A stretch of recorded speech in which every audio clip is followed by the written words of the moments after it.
रजीम बिस्मिल्लाहिर्रहमानिर्रहीम। करोड़ों दरूद नबी अकरम सल्लल्लाहु तआला अलैहि वसल्लम की ज़ात अक़दस पर। नाज़रीन अस्सलाम वालेकुम। नाज़रीन, बहुत सारी बीमारियां और बहुत सारे इंसान के साथ जो सेहत के मसाइल हैं, उनमें बहुत सारी ऐसी चीज़ें हैं जिनका दवाइयों से इलाज मुमकिन नहीं होता या दवाइयाँ बहुत कम असरअंदाज होती हैं। उनके लिए अलाइड हेल्थ के जो प्रोग्राम्स हैं या स्पेशलाइजेशन हैं, उनमें वो बड़ा सपोर्ट करते हैं। मैं उनमें से जो सबसे अहम है वो फिज़ियोथेरेपी है। आलमोस्ट फिज़ियोथेरेपी से हर बंदा जानता है। इसमें ख़ास तौर पे जो आर्थोपेडिक के पेशेंट्स होते हैं या डॉक्टर्स होते हैं, वो ऐसे मसाइल जब पेश आएँ, जैसे फ्रोज़न शोल्डर है या इस तरह के कुछ और फालिज के मरीज़ हैं, न्यूरोफिजिशियन हैं, वो अपने केसेस मेडिकेशन के बाद आगे रेफ़र कर देती हैं फिज़ियोथेरेपिस्ट के पास। तो आज हम एक फिज़ियोथेरेपिस्ट हमारी डॉक्टर सादिया नवाज़ हमारे साथ मेहमान हैं आज। उनसे हम पूछेंगे कि उनके पास फिज़ियोथेरेपी के लिए कौन से ऐसे पेशेंट्स आते हैं जिनकी फिज़ियोथेरेपी के से ही इलाज मुमकिन होता है, दवाइयाँ उस पर कम असरअंदाज होती हैं। तो डॉक्टर साहब अस्सलाम वालेकुम। वालेकुम सलाम। डॉक्टर साहब क्या हाल है, आप ठीक हैं? अच्छा डॉक्टर साहब, आप फिज़ियोथेरेपी एक बड़ी अहम चीज़ है, मेरे ख्याल में हर बंदा इससे वाकिफ़ है जी। तो फिज़ियोथेरेपी के वो किस तरह के केसेस हैं जिनको अगर कोई मसाइल हों तो वो फिज़ियोथेरेपिस्ट के पास आ सकें? एक आम आदमी की इन्फॉर्मेशन के लिए आप बताइए कि डॉक्टर ऐसे कौन से रेफ़र करते हैं केसेस, या आपके पास ऐसे कौन से केसेस भेज सकते हैं या आ सकते हैं? कोई भी एक आम आदमी को वो मसला तो आपसे अप्रोच करें। जी, बिस्मिल्लाहिर्रहमानिर्रहीम। हमारे पास जो ज़्यादातर पेशेंट्स आते हैं फ़िज़िकल थेरेपी रिलेटेड, वो ज़्यादातर हमारे पास स्ट्रोक के पेशेंट्स आते हैं। स्ट्रोक जो होता है फालिज का मर्ज़ होता है, जिसमें फालिज के मरीज़ होते हैं ना, जब उनकी सेंसेस बिल्कुल लॉस हो जाती हैं और वो मूवमेंट नहीं कर सकते, उनकी पावर ख़त्म हो जाती है, तो जो फिजिशियंस होते हैं वो उनका ब्लड प्रेशर कंट्रोल करके उसके बाद हमारे पास रेफ़र कर देते हैं। जब मरीज़ हमारे पास आता है तो हम फ़र्स्ट ऑफ़ ऑल जो उनका वर्क स्टार्ट करते हैं, हम उनकी सेंसेस वापस लाने की कोशिश करते हैं कि उनको ठंडा महसूस हो, गर्म महसूस हो, उनको दर्द महसूस हो। उनको इंटैक्ट करने के लिए हम कुछ अपनी एक्टिविटीज़ होती हैं जो हम करते हैं, जिससे उनकी सेंसेशंस जो होती हैं वो इंटैक्ट होना स्टार्ट हो जाती हैं। उनमें सबसे पहला स्टेप जो होता है हमारे पास, हम करते हैं, हम आइसिंग करते हैं। आइसिंग बर्फ़ लेके उसको हम उनको लगाने की कोशिश करते हैं ताकि उनको ठंडा महसूस हो। गर्म पानी से हम उनको टच करते हैं ताकि उनको गर्म महसूस हो। उसके बाद हम उनकी ब्रशिंग करते हैं, कोई भी हेयर ब्रश लेके या टूथ ब्रश लेके हम उनकी ब्रशिंग करते हैं ताकि उनकी सेंसेशंस जो होती हैं वो इंटैक्ट हों। जब उनकी सेंसेशन इंटैक्ट हो जाती हैं, उसके बाद हम उनकी पावर जो होती है या मूवमेंट जो लॉस हुई होती है उस पे काम करने की कोशिश करते हैं। जो सेकंड स्टेप होता है, हमने मूवमेंट लेके आनी होती है ताकि थोड़ा सा वो हिल जुल सके। उसके बाद पावर हम लेके आएंगे। मूवमेंट करने के लिए हम उनको पहले एक्टिवली मूव करवाने की कोशिश करते हैं कि मरीज़ खुद से मूव करने की कोशिश करे, लेकिन वो अगर खुद से मूव नहीं कर सकता तो फिर हम उसकी पैसिवली मूवमेंट करवाने की कोशिश करते हैं। पैसिवली मूवमेंट होती है, हम खुद से पकड़ के, फिज़िकल थेरापिस्ट जो होता है उसका हाथ या पाँव जो इफ़ेक्टेड होता है उसको पकड़ के तो मूवमेंट करवाने की कोशिश करते हैं। जब पैसिवली पेशेंट थोड़ी बहुत मूवमेंट करना स्टार्ट हो जाता है तो फिर हम अगला स्टेप करते हैं कि उसकी जो पावर लॉस हो गई है, जो उसकी ताकत ख़त्म हो गई है, उसको वापस लाने की कोशिश करते हैं। उसको वापस लाने के लिए हमने क्या करना होता है कि हम कोई भी उसको वज़न वाली वर्जिशें करवाते हैं। वज़न वाली वर्जिशें में या तो हम स्ट्रेचिंग, जो फिज़िकल थेरापिस्ट होता है वो स्ट्रेचिंग एक्सरसाइजेस करा सकता है। स्ट्रेचिंग मतलब ज़ोर लगाता है और मरीज़ को कहता है कि अब तुम जो है अपना हाथ उठाने की कोशिश करो, या हाथ को मोड़ने की कोशिश करो, या टांग को उठाने की कोशिश करो, या टांग को मोड़ने की कोशिश करो। ये हमारी उसकी जो पावर या जो उसकी ताकत ख़त्म हो गई है उसको वापस लाने के लिए ये हम एक्सरसाइजेस उसको करवाते हैं। ये हमारा स्ट्रोक का पेशेंट हम इस तरह से डील करते हैं।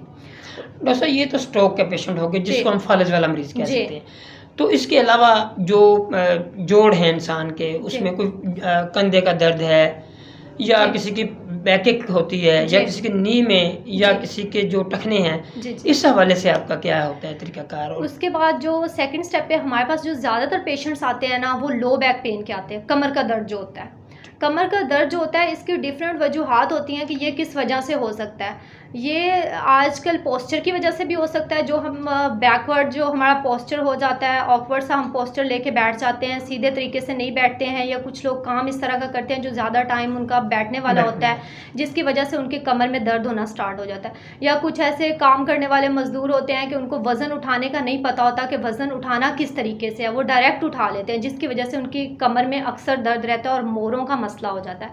हम उसको बहुत डील करते हैं। उसके लिए हमारी डिफरेंट मोडेलिटीज़ होती हैं जो हम इस्तेमाल करते हैं। वो हम लगाते हैं पहले पेशेंट को वार्म अप करने के लिए, वो लगाने के बाद 10 से 15 मिनट वो लगा के उसके बाद हम उसकी मैनुअली ट्रीटमेंट करते हैं।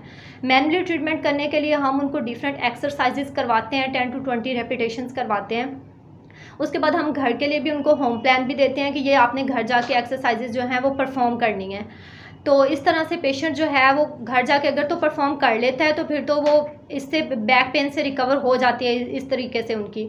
लेकिन अगर वो नहीं करता तो फिर वो बैक हमारे पास आता है, अगेन हम उसको मोडेलिटी लगा के तो हम अपने पास उनकी एक्सरसाइजेज करवाते हैं। मतलब डॉक्टर साहब आप ये होता है तरीकाकार कि आप कुछ एक्सरसाइज उनको समझा भी देते हैं, घर जाके भी करनी होती है, सिर्फ वो आप पे डिपेंड नहीं करते, उनको लाजमी तौर पे घर भी एक्सरसाइज जी करनी। तो शोल्डर और नीज के लिए भी कोई है? जी शोल्डर के लिए भी होती है। जो शोल्डर के हमारे पास जो ज़्यादातर पेशेंट्स आते हैं वो फ्रोज़न शोल्डर के पेशेंट्स आते हैं। फ्रोज़न शोल्डर में क्या होता है कि इसमें मसल्स होते हैं जो कि मसल्स लॉक हो जाते हैं, उनके काफ़ी टाइम डिसयूज़ हो जाते हैं, कोई इस्तेमाल नहीं सही तरीके से कंधे को कर रहा होता, या कोई इस तरह की एक्टिविटीज़ नहीं कर रहा होता जिसमें ओवर हेड एक्टिविटीज़ होती हैं, इस तरह से उनका कंधा जाम हो जाता है। तो उसके लिए फिजिशियन जो है उनको पेन किलर्स दे देते हैं, उसके बाद हमारे पास उनको रेफ़र कर देते हैं। उसके बाद हमारा काम स्टार्ट हो जाता है। जो हमारा काम होता है, हमने फ़र्स्ट ऑफ़ ऑल उनकी जो है रोम को गेन करना होता है कि वो बिल्कुल मरीज़ जो है ना तो वो अपने बालों में कंघी कर सकता होता है, ना ही वो अपनी शर्ट चेंज कर सकता होता है, ना ही उसका जो बाजू है अपनी कमर के पीछे जा सकता होता है। ये सिम्टम्स जिस पेशेंट्स में आते हैं उसको हम फ्रोज़न शोल्डर कहते हैं। तो जब ये इस तरह का मरीज़ हमारे पास आता है तो हम सबसे पहले उसकी जो है ये बाजू को ऊपर करवाने की कोशिश करते हैं जितना वो कर सकता होता है। अगर तो वो उतना कर सकता है तो ठीक है, जितना हमें चाहिए। अगर नहीं कर सकता तो फिर हम पैसिवली उसकी खुद से बाजू को मूव कराने की कोशिश करेंगे, पैसिवली उसकी एक्सरसाइजेस कराएंगे पकड़ के, और उसके बाद हम उस पर फर्दर एक्सरसाइजेस और ऐड करते जाएंगे, जिस तरह वॉल क्लाइंबिंग एक्सरसाइजेस होती हैं, व्हील एक्सरसाइजेस होती हैं। उसके बाद इस तरह के डिफरेंट एक्सरसाइजेज होती हैं जो हम उनको गाइड करते हैं होम प्लान के लिए भी कि ये अपने घर में भी 10 to 20 टाइम्स आपने परफॉर्म करनी है। तो इस तरह से उनका होम प्लान भी होता है और हम अपनी अंडर में भी उनको एक्सरसाइजेज जो हैं वो परफॉर्म भी करवाते हैं और मोडेलिटीज़ भी यूज़ करते हैं फिजिकल। लेकिन हम मेडिकेशन से अवॉइड करते हैं। मेडिकेशन से तो वो डॉक्टर ने अपनी एक देनी होती है मेडिसिन, जो भी डॉक्टर है, मगर इसमें ज़्यादा काम एक्सरसाइज करती है। जी एक्सरसाइज, हाँ एक्सरसाइज से। जी तो डॉक्टर साहब इसका मतलब ये है कि जो ऐसी एक स्टेज आती है जोड़ों के दर्द के हवाले से, फालिज के हवाले से, जो कि पेशेंट्स ऐसे हैं या बेड रिडन पेशेंट्स हैं जिनको रिकवरी पॉसिबल ही फिजियोथेरेपी से होती है, ना कि मेडिसिन से। मेडिसिन सिर्फ सपोर्टिव रह जाती है और आपकी एक्सरसाइज उसको ज़्यादा उसमें मदद करती है उसकी रिकवरी में। जी इसमें फ़र्स्ट ऑफ ऑल मैंने आपको पहले डिस्कस किया है कि स्ट्रोक के पेशेंट्स जो हैं वो फिजिकल थेरापी के बगैर बिल्कुल भी ठीक नहीं हो सकते। फिजिशियन की जितनी मेडिकेशंस यूज़ करते रहो ब्लड प्रेशर को जस्ट कंट्रोल करेंगी, अदरवाइज़ ना उसकी सेंसेशंस वापस आ सकती है, ना ही उसकी जो पावर खो चुकी है वो वापस आ सकती है, ना ही वो खुद से मूवमेंट दोबारा से गेन कर सकता है विदाउट फिजिकल थेरापी। अगर वो फिजिकल थेरापी अर्ली स्टार्ट कर देगा तो अर्ली रिकवरी है, अगर थोड़ी लेट स्टार्ट करेगा तो उतना ही लेट हो जाएगा। जी तो नाजरीन आपने देखा कि ये एक बड़ी इम्पोर्टेंट फिजियोथेरेपी की फील्ड है।